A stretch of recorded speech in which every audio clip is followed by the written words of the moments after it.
इंसाफ का फैसला। दो औरतें और एक बच्चा। रात का वक्त था। कूफा की गलियों में सुकून था, लेकिन एक घर के अंदर झगड़ा बढ़ चुका था। दो औरतें एक छोटे बच्चे को अपना बता रही थीं। पहली औरत चीख कर बोली, ये बच्चा मेरा है, मैंने इसे पैदा किया है।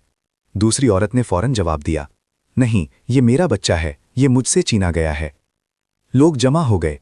हर कोई हैरान था कि सच क्या है। आखिर फैसला करने के लिए दोनों औरतें अली इब्ने अबी तालिब के पास आ गईं।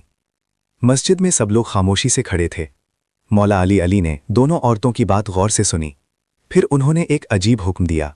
उन्होंने फरमाया, एक तलवार लाओ और बच्चे को दो हिस्सों में तकसीम कर दो। आधा एक औरत को दे दो और आधा दूसरी को।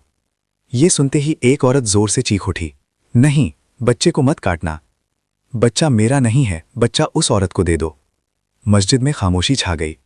तब अली इब्ने अबी तालिब अलैहिस्सलाम मुस्कुराए। उन्होंने फरमाया, यही इस बच्चे की असली माँ है। लोग हैरान रह गए। मौला अली ने समझाया, जो माँ होती है वो अपने बच्चे की जान बचाने के लिए अपना हक भी छोड़ देती है। और इस तरह इंसाफ का फैसला हो गया। यही था इंसाफ अली इब्ने अबी तालिब अलैहिस्सलाम का। ऐसी इस्लामिक वीडियो देखने के लिए हमारे चैनल को सब्सक्राइब करें।